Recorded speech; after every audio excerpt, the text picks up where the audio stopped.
Hi everyone, I'm Tanner, and in case you've never seen our channel before or any of our work, my wife Amy and I design and make every piece that we sell.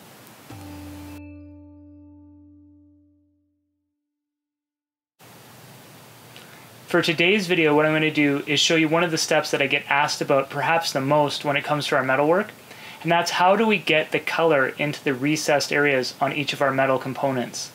As you can see, I don't have a lot of space to work here. It's certainly a lot more than we used to have, but I still have a bunch of leather work just drying right off to my right hand side here. Here's one of our custom skull leather journals that we've been working on earlier today.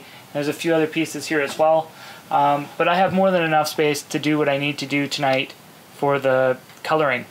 There is no easy way to do this or explain this, so I'm going to just show you how the color is applied.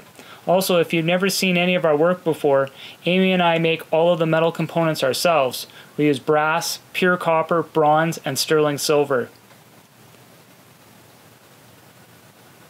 So here's the tool that I use for applying the color into the celled areas, like this leaf here for example, and I'll show that in a minute.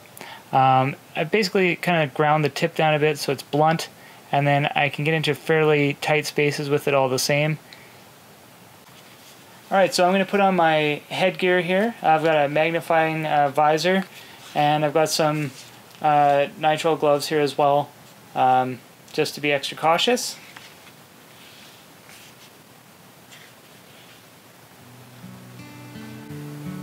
As you can see, the process is fairly tedious. Kind of wish there was an easier way to do it in some cases, but in our process this is the best way to do it. There are alternative processes such as keeping the component flat and creating a deeper recessed area or cell, and then in some cases in a more industrial setting you may see color being injected with syringes and that kind of thing. For us, that's not going to work because we like to have the shape on the piece so it's not a flat cell that we would be injecting into, and also it would require a thicker piece of metal, which is also something that we were attempting to avoid doing because we wanted to keep the pieces relatively lightweight.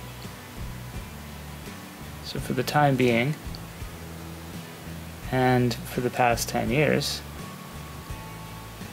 this is how we have been applying the color.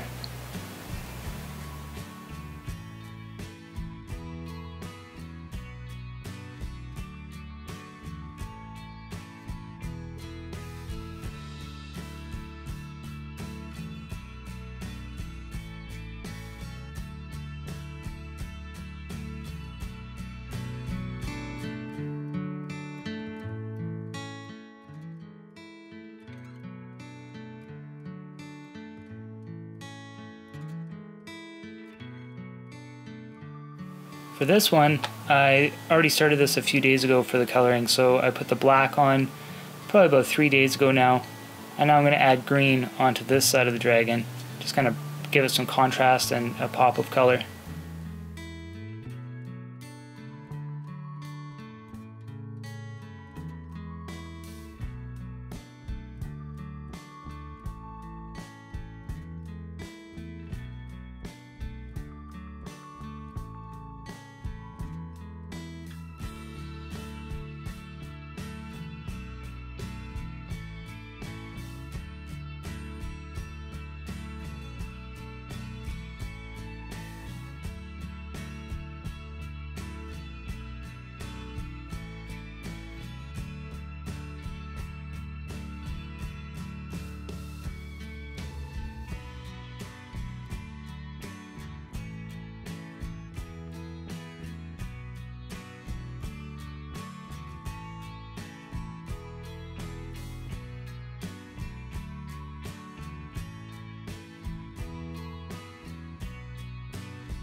Thanks for watching, everyone. I hope you found this video interesting, and if you did, please subscribe to our channel and click the little bell so you get notifications every time that we put a new video out. Amy and I will be doing videos on tutorials, behind the scenes like this one, our items, and a little bit about business as well. Thank you.